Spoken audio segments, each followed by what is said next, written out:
Welcome to our channel. Today we how to update your Stripe webhook endpoint for events, detailed guide step by step clearly. To update your Stripe webhook endpoint for events, begin by logging into your Stripe account. Navigate to the Developers section in the left sidebar. Click on Webhooks to access your existing webhook configurations. Find the webhook endpoint you want to update in the list displayed. Click on the three-dot menu next to that endpoint. Select Edit from the drop-down options. In the endpoint settings, you'll see the URL field. Modify the URL to the new endpoint you wish to set. Ensure that the new URL is correct and accessible by Stripe. Scroll down to the section labeled Events to send.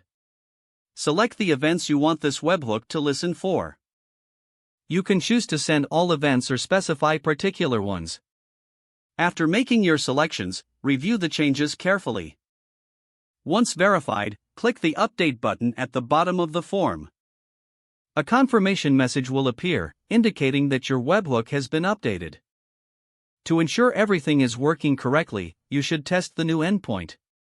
Open your webhook endpoint in a new browser tab. You can use tools like Postman or curl to simulate events. Observe that the requests from Stripe are being received at your new endpoint. Check your server logs to confirm that the events are processed as expected. If there are issues, revisit the webhook settings and the endpoint configuration. Once everything is confirmed to be working, you're all set. Your Stripe webhook endpoint is now updated to handle events effectively. If the page does not load, refresh the browser or try again in a private or incognito window. Make sure you are using the correct email address, then retype it carefully to avoid small typos.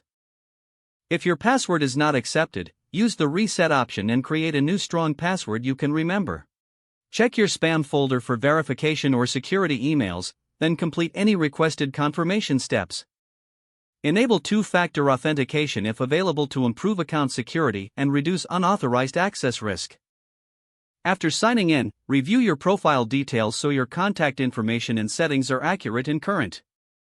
Don't forget to like this video and subscribe to our channel for more step-by-step tech guides.